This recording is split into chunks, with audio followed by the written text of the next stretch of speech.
Seguridad Social e Inmigración. Muy buenos días. Hola, buenos días. Bueno, primero las fases de desconfinamiento que estamos tanto dándole vueltas, analizándola, comprobándola. Primero, hubo en el Ejecutivo reunión larga en el Gobierno, ¿todo estaba claro, todos opinaban lo mismo o también hubo debate sobre esto de las fases? Bueno, no, lo que hubo es como siempre hay en el Consejo de Ministros, hay una reflexión y una discusión que a partir de un acuerdo general pues se van afinando algunos elementos de cualquier norma y en este caso del plan que presentó el ministro de Sanidad y la vicepresidenta cuarta y pues es un plan, como ustedes han visto, extenso, complejo, con muchos detalles y se hizo una revisión en detalle de distintos aspectos que llevaba algunos ajustes en el texto. ¿Esos ajustes o concreciones, por ejemplo, para la oposición o buena parte de la oposición, no se lo han comunicado suficientemente, no están muy claras las fases? Para ustedes las fases están, sin embargo, claras, se comunicó suficientemente bien. Por ejemplo, el Partido Popular se queja de ser el líder de la oposición, Pablo Casado, y no recibir antes la comunicación por parte del presidente del Gobierno. Bueno, este es un acuerdo que tiene que en primera instancia ver el Gobierno y una vez que el Gobierno y es una decisión del Gobierno, yo creo que es el momento de comunicarlo, transmitirlo, comentarlo. Ha habido, por supuesto, una etapa previa de recogida de información que se ha extendido varias semanas, se ha hablado con mucha gente, se ha cruzado mucha información, se han contemplado muchos puntos de vista y eso ha quedado reflejado en el documento, sin duda. Yo creo que no es un documento que se haya hecho, digamos, completamente en ausencia de feedbacks, ¿no? Ha habido mucha interacción, me consta, y está implicado. Las distintas fases tendrán periodos en principio, no hay un calendario exacto de días, pero sí sabemos que entre fase y fase, en principio son, si no hay cambios, 2 semanas de periodo hasta llegar a finales ya de junio en esa nueva normalidad. ¿Hay alguna fase de más riesgo que otra? Por ejemplo, la segunda, a principios ya de junio, en principio, cuando abran bares, restaurantes y cines, ¿hay algún riesgo que podría suponer esa regresión? ¿Podría haber algún tipo de regresión si los datos no son los que se esperan? Yo creo que en esta pandemia es quien tenga certezas nos está equivocando. No hay certezas, hay que ir con pies de plomo, hay que ir evaluando la información según va llegando. Yo creo que un proceso de toma de decisiones de 15 días es un buen ritmo a la hora de ir acumulando información y reajustando nuestra forma de tomar decisiones. Yo no diría que el salto de una fase a otra sea más arriesgada, lo que son es acumulativas. Y yo creo que a medida que vayamos avanzando iremos teniendo más confianza en que lo que ha pasado en la fase anterior está asentado y serán las condiciones para pasar a la siguiente fase. Es un periodo en cualquier caso relativamente limitado de tiempo. Yo creo que lo importante es ir acumulando información, ir tomando confianza sobre que las distintas actividades que pasan a realizarse con mayor movilidad de la que lo estamos utilizando hasta ahora, tienen verdaderamente unos efectos esperados. Sobre otra cuestión, primero, aprovechando que está bebiendo un poco de agua, vamos a ver imágenes desde el Congreso. Enseguida seguimos con la entrevista, sí. Pero antes vemos la señal que nos llega desde el Congreso. En principio el hemiciclo vacío, hay una presencia mínima de cada uno de los grupos parlamentarios. Hoy a las 10, y lo vamos a ofrecer en directo, hay sesión de control al Gobierno, luego también hay plenos donde se van a ratificar más decretos, y ahí hemos llegando pues, a algunas de las señorías que van a estar presentes en este pleno que ofreceremos. En la sesión de control, al menos en la 1, luego tendrá información en el canal 24 horas de la sesión de control al Gobierno. Pero seguimos con el ministro José Luis Escrivá. Esa nueva normalidad sí. De la que se habla tanto, ¿cómo será con respecto a la normalidad anterior? Es decir, ¿en qué nos va a cambiar la vida en nuestros hábitos cotidianos? Yo creo que quizá lo más importante es que vamos a comportarnos con un nivel de protección y de higiene pues muy superior al que teníamos antes del coronavirus. Esto yo creo que es probablemente lo más importante en esa fase y lo que además vamos a tener que tener más precaución. Yo creo que se está demostrando en la trayectoria de la pandemia que la protección individual, la higiene y todos estos nuevos hábitos que vamos adquiriendo son fundamentales a la hora de reducir y limitar la probabilidad del contagio a un tercero o que nos contagiemos nosotros. Eso para mí va a ser fundamental y eso es lo que es la nueva normalidad, de alguna forma. Esa forma de comportarnos durante un cierto tiempo hasta que aparezca la vacuna o tengamos tratamientos muy eficaces que requiere pues ir con cuidado en nuestras relaciones con los demás. Se habla de que a final de junio, es decir, que en julio y agosto, que son los meses de verano, y en España el verano significa mucho, aportación de turismo, veremos cómo influye, comportamiento en piscinas, en ríos, sobre todo en las playas. De cara a ese verano, ¿están ya planeando algo? No sé si de fomento del turismo nacional, pero también de que a lo mejor las circunstancias de que estemos en la playa no van a ser las mismas que en el pasado inmediato. Las condiciones no van a ser las mismas durante el verano, efectivamente, porque lo vamos a tener que hacer con más distanciamiento y con unas condiciones de protección mayores. Me consta, y eso subyace al plan que ayer aprobó el Gobierno, que existen, y se ha discutido con los sectores, por supuesto, y se ha recogido información, que existen planes y perspectivas de recuperación de la demanda nacional durante ese periodo. Esto tiene que ver en parte con el Gobierno, tiene que ver con los distintos, porque muchas de las condiciones van a depender de cómo se fijen a nivel autonómico y en muchos casos, y probablemente con más importancia en este caso, a nivel local, y yo creo que todo eso es un ensayo general que se irá desplegando progresivamente y que, bueno, yo creo que debería permitir una recuperación del turismo nacional de una forma limitada y progresiva a partir de la fase que llamamos de nueva normalidad, sí. Enseguida le pregunto por el ingreso vital mínimo y luego le preguntarán también los miembros de la mesa de análisis, pero antes de ir con ese tema, la última fase, ya a finales de junio, podremos ir de provincia a provincia, será a finales, como decíamos, de junio, antes de los 2 meses de verano. ¿Van a ajustar al detalle por provincias, por ciudades dentro de la provincia, por ejemplo, las 2 más afectadas, Madrid y Barcelona? ¿Van a ser todos al mismo tiempo, escalonada? ¿Cómo se va a gestionar eso? Es decir, el movimiento entre provincias es el movimiento que podrá realizarse a partir de la fase 3, a partir de la fase que llamamos de nueva normalidad, en principio del mes de julio. Antes, solamente si hay 2 provincias limítrofes que están ya en fase 3, pues podrían tener esta movilidad.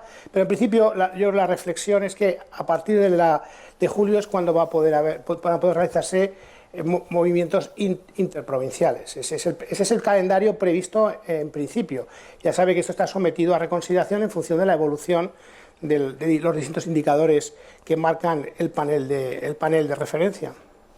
Ingreso vital mínimo, ¿cómo va el estudio? ¿Para cuándo podríamos tener ya información al respecto fija, fidedigna y cuándo entraría en vigor? El calendario con el que nosotros estamos trabajando es el de la segunda quincena de mayo para llevarlo al Consejo de Ministros. Mientras tanto, seguimos trabajando, seguimos cruzando datos con la agencia tributaria, con las comunidades autónomas. Estamos hablando con ellas, hemos hablado también en el ámbito local, es decir, vamos afinando una serie de elementos porque es un diseño complejo que supone interaccionar con distintos niveles de la administración, requiere que lo hagamos con mucha finura porque realmente de lo que se trata, y tenemos experiencias de otros países o incluso en el propio España, donde al final no termina ocurriendo lo que debe ocurrir, y es que la prestación realmente debe llegar a los más vulnerables, a los que se han quedado atrás, a las personas más marginales. A veces, por distintas razones, no son ellos los que terminan siendo en mayor medida beneficiarios y se pierde eficacia en lo que es el objetivo, que es erradicar pobreza, redistribuir renta y además generar itinerarios de inclusión y de integración para aquellos que están en una situación en la sociedad muy degradada. Además de la renta baja, ¿se pedirá también para esa percepción un bajo patrimonio? Porque de esto también se habla. Sí, y esto es relativamente novedoso, o es novedoso de hecho. Es decir, en principio hay un test de rentas, es decir, nosotros complementaremos rentas con una diferenciación muy clara por distintas situaciones familiares, con una prima a las familias monoparentales y con hijos, y según el número de hijos, pero además de ese test de rentas para cumplir esas rentas a partir de las existentes para esta tipología de familia, vamos a hacer también un test de patrimonio neto, es decir, la riqueza neta de cada una de las potenciales beneficiarios deberá pasar determinados umbrales que estamos en este momento calibrando. Sí, eso es así.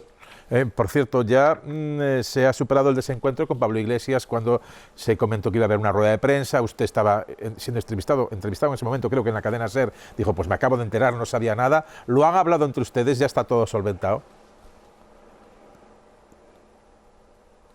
Que nunca hubo ningún problema con Pablo Iglesias. Nunca. Es decir, la colaboración entre el ministerio que lidero y la vicepresidencia segunda del vicepresidente Iglesias está siendo muy intensa, muy ágil. Nosotros lideramos el proceso, ellos tienen responsabilidades en determinados ámbitos, hay que trabajar conjuntamente. Aquello a lo que se refiere es que realmente ese día las agendas ni de uno ni de otro permitían, y yo por eso dije eso, iban a permitir una rueda de prensa, y lo que se optó en aquel día fue por un comunicado del gobierno donde se explicó lo que más o menos podríamos haber dicho en la rueda de prensa. No tiene más. Turno de preguntas para los analistas. Empezamos por Carmelo Encinas. Te escucha el ministro. Carmelo.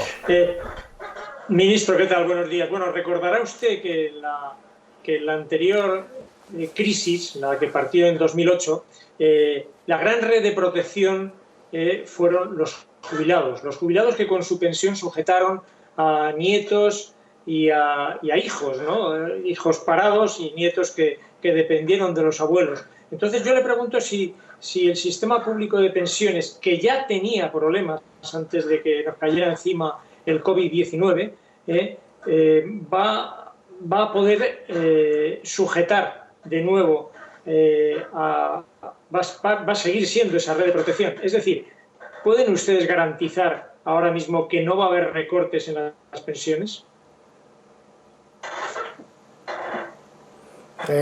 Absolutamente. Vamos a ver, yo antes de que se produjera esta situación tan triste y de tanta intensidad desde muchos puntos de vista como es la crisis del coronavirus, yo ya expliqué en sede parlamentaria y me reuní con todos los grupos y hay un consenso bastante alto que se había plasmado de hecho en un documento que estuvo a punto de ser aprobado, del Pacto de Toledo, y que yo realmente pienso que se va a poder aprobar cuando, digamos, pase a ser de nuevo una prioridad parlamentaria, por un sistema de pensiones absolutamente sostenible. Lo que tenemos aquí ahora es, evidentemente, va a haber un aumento de deuda muy significativo durante este año, y quizá parte del año que viene, una cola el año que viene, pero es una subida de deuda de una vez y para siempre. No pone en peligro la sostenibilidad de las cuentas públicas.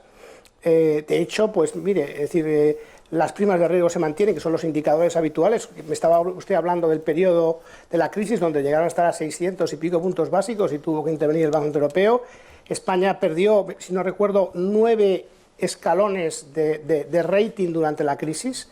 En este momento ni las agencias de rating están modificando el rating de España, que se mantienen los niveles ya bastante aceptables de hace unos meses, ni las primas de riesgo están repuntando. Nos estamos financiando incluso a 10 años por debajo del 1%. Es decir, no, los indicadores habituales de que podrían poner en duda la solvencia de nuestro sistema en su conjunto están ahí. Y después, como expliqué antes de que ocurriera esta crisis en varios instancias y sobre todo en sede parlamentaria, y hay acuerdo entre los partidos políticos, de lo que se trata es de reajustar los ingresos y gastos dentro de la administración para que la Seguridad Social, que tiene un nivel de cotizaciones sociales bastante elevado, emerja como lo que es una entidad solvente. Hay problemas de medio plazo, de aquí a unas décadas, que dentro del Pacto de Toledo están, yo creo, bien identificados cómo deben abordarse para mantener esa sostenibilidad en las próximas décadas. Yo creo que la situación no ha cambiado en absoluto. Lo que sí ha cambiado, y esto es importante recordarlo ahora, es que a diferencia de la otra crisis, en este momento hay una red de protección de más de casi 5,5 millones de trabajadores. Piense solamente en el caso de los autónomos, que no tuvieron prácticamente ayudas durante la anterior crisis, que estamos protegiendo las rentas, probablemente llegamos a 1.400.000. A fin de este mes vamos a pagar una prestación, incluida la exoneración de cuotas, a más de 1 millón de autónomos, quizá 1.200.000, de casi, al menos el mínimo, 950 euros. Todo esto no existió en la otra crisis, por no hablar de los ERTE, los 3,5 millones de ERTEs, por no hablar que las personas que están siendo despedidas están teniendo reconocida la prestación independientemente de cuál sea su año de cotización. Hemos protegido rentas por 5,5 millones de personas. Luego, la red de protección en esta crisis es absolutamente incomparable respecto a la que no existió durante la crisis anterior. Lucía Méndez, te escucha José Luis Escrivá. Ministro, el Gobierno ha aprobado, como usted acaba de decir, un aluvión de ayudas, de créditos, de avales, de transferencias, se supone que a millones de personas, ha dicho usted. Estos días estamos viendo en los medios algunos casos de personas que están pasando muchas dificultades, los servicios sociales de las ONGs están desbordados. La pregunta es, ¿está seguro el Gobierno de que las ayudas que está aprobando están llegando adecuadamente a la gente que lo está necesitando y que necesita transferencias inmediatas, digamos, porque carece de ingresos?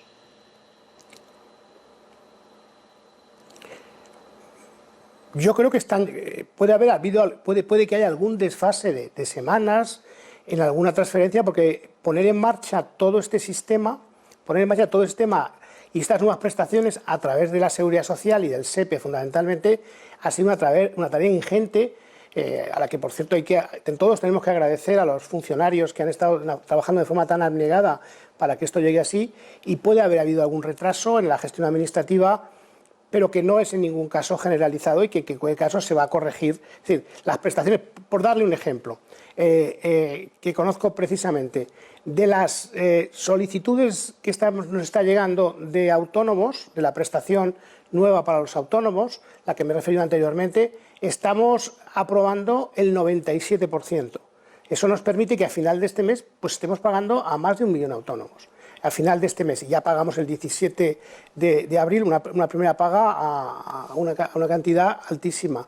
Es decir, cuando yo miro los datos agregados de lo que estamos pagando y ya estamos abonando, y el número de beneficiarios, no digo que no haya habido problemas en algún momento, y es casi inevitable, pero las cifras agregadas ponen de manifiesto que la red de protección se está materializando de una forma muy intensa, muy extensa y muy generalizada. ¿Sí? Nos queda menos de un minuto para pregunta y respuesta. Alejandra. Sí, pues soy breve. Buenos días. Ministro, yo quería preguntarle, cuando usted presidía la AIREF, alertaba de la elevada deuda pública en España. Los datos indican que el año que viene puede estar en torno al 120%. ¿Qué contempla el Gobierno? ¿Hay ajustes previstos, ajustes en forma de subida de impuestos, de recortes? Vamos a ver, yo creo que 120 me parece una cifra altísima, serían 25 puntos del PIB. No creo que se llegue en ningún caso a 120, ni me da la impresión que ningún organismo internacional esté dando cifras de esa magnitud, ni creo que el Gobierno vaya a validar esos números. Van a ser cifras claramente más bajas. Yo creo que esto hay que verlo como un salto de una vez y para todo. Aquí y en todos los países de nuestro entorno es un salto en el nivel de deuda que hay que financiar, y de alguna forma esto lo que supone es retrasar unos años el proceso de convergencia a niveles mucho más sostenibles de deuda. Nos retrasa unos años, evidentemente, pero esto no quita que cuando esto pase y evaluemos el nivel de nuevo deuda, nos tengamos que esforzar, por supuesto, en ir avanzando hacia la sostenibilidad de las cuentas públicas.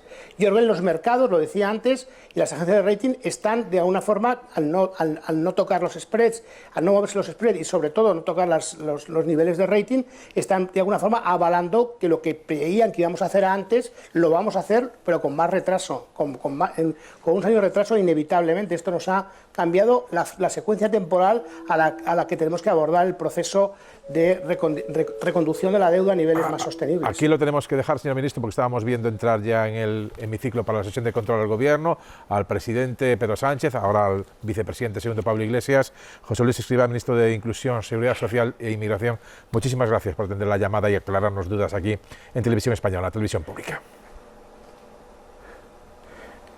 Gracias a ustedes. Gracias a ustedes.